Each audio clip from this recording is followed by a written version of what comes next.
The Yankees are doing it again. They are stirring the pot again with some big-time rumors, and of course they should be after losing Juan Soto to the Mets. But the pivot has been pretty good if you ask me. Max Fried, Cody Bellinger, Paul Goldschmidt, but it looks like they're not done there. They're trying to add Gavin Lux or Luis Arraez, the three-time batting champion. We'll talk about those rumors later on because they have been confirmed by even mega reporters like Jeff Passan. If Passan says it could happen, it probably will. Real quick though, I want to give a shout out to you guys. You've been supporting Recap like crazy to begin 2025. Let's see if we can keep that momentum up and gain another 200 subscribers on this one video. I appreciate you guys. I gotta start with this crazy story though. You and me watching this video, obviously we're not GMs, we don't own any baseball teams. We have spent exactly $0 on free agents because we can't. Well, the Marlins, they can, but they haven't spent a single nickel. They've spent $0 this offseason according to Spotrac, which is mind-blowing. They're a professionally ran team and they're owned by someone who is worth more than every single person watching this video combined, and we've spent the exact same as him. I'm just gonna say this, I feel like Marlins fans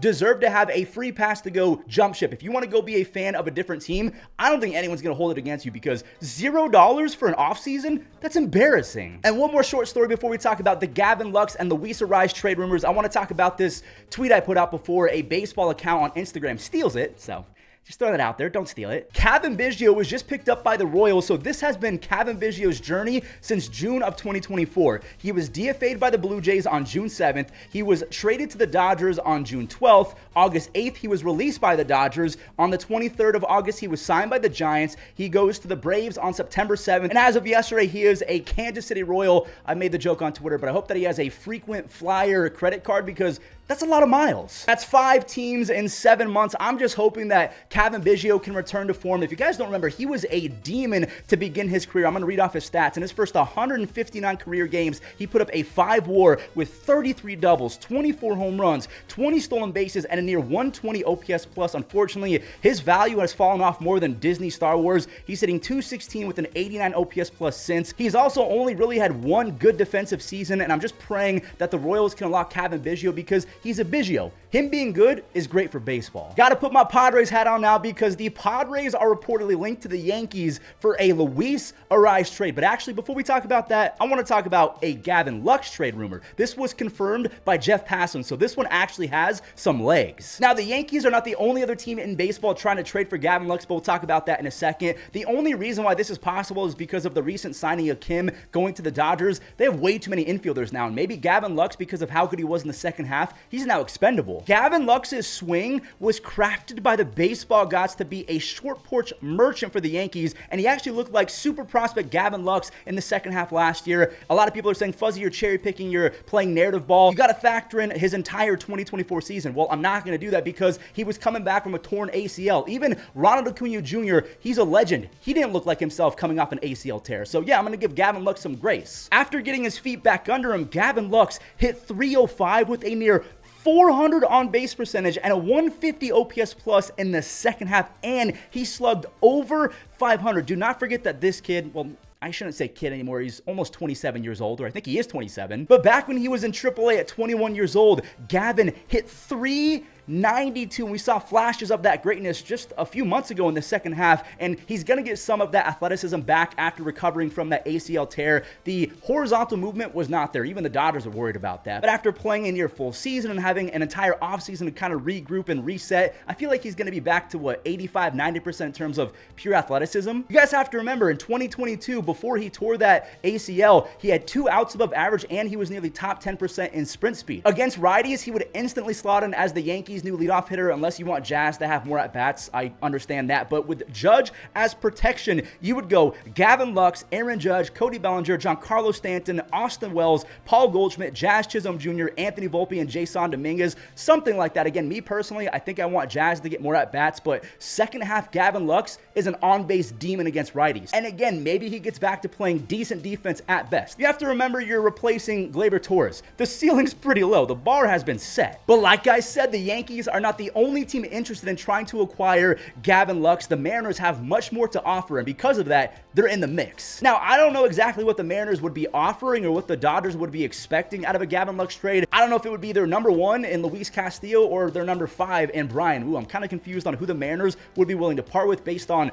dollars and when they become a free agent and everything in between. Even if you're just a casual baseball fan, you probably know that playing second base for Seattle is like the closest thing we're ever going to get to having Interstellar come to real life. It is a literal black hole at second base if you play in a Mariners uniform. You can't rely on Victor Robles being prime Ichiro Suzuki again. I mean, I don't know if you guys remember, Victor Robles was actually Ichiro last year, both defensively and in the box. He almost hit 340 for them. Gavin Lux would be a fantastic lineup extender. Maybe you have Robles at the leadoff against lefties, and then Gavin Lux, they flip-flop. That could work. You could go Gavin Lux, J-Rod, Randy Arozarena, Cal Raleigh with a Luke Raley 1 through 5. That could feed families. I'm not saying it's a fantastic lineup 1 through 9, but 1 through 5, that could be pretty good with a Mitch Garver bounce back, maybe sprinkled in between. I like that. So if you're a Mariners fan, who would you give up in exchange for a Gavin Lux, or do you even want him? And if you're a Yankees fan, do you want Gavin Lux, or would you rather have Luis Arraez? Because that's another trade rumor that is bubbling to the surface as of late. 27-year-old Luis Arraez might just be in the Yankees' crosshairs, and he's also one of the most controversial players in baseball because he hits 320 every single year, but a lot of fans just don't think he's very valuable. Let me explain. Luis Arraez is going to get 190 to 210 base hits as a given, but the majority of those base hits are singles. Maybe that doesn't work in Yankee Stadium. I think it would, but a lot of fans say it's not going to work. He's also really weird because even though he hits 320, he's not a very patient hitter. He chases at a lot of pitches outside the zone, but because he's a magician, he can foul those pitches off and spoil them and then wait for his pitch to dunk it to left field or shallow center. Here's why Luis Arraez might actually make more sense for the Yankees, because the Padres, they need a 5 or 6 starter. Marcus Stroman could be that dude with the Yankees help. The Yankees, they could ship Marcus Stroman, help cover some of that contract going forward, and in return, take on Luis Arraez, who's going to make about $14-ish million. It could work out. And who knows, Wandy Peralta was awful for the Padres last year. Maybe he comes along with a Luis Arraez and goes back to the Yankees. That could work. The Yankees need more lefties in that bullpen. So if I'm the Yankees, I would try to get Luis Arraez first because he would be an insane leadoff hitter, and I do think that he would benefit from that short porch. Imagine Luis Arraez with Aaron Judge hitting behind him as protection.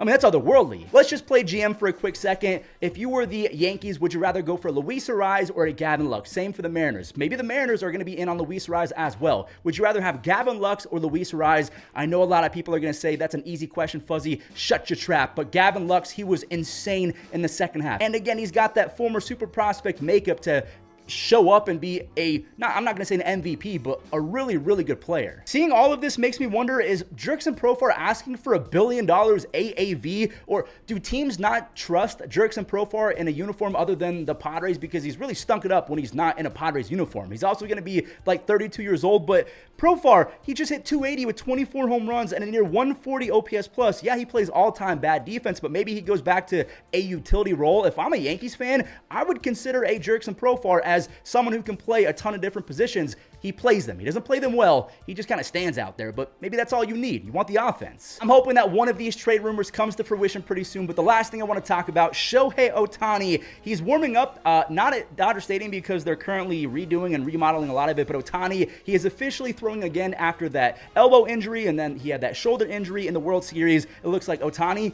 he's going to be good to go for 2025.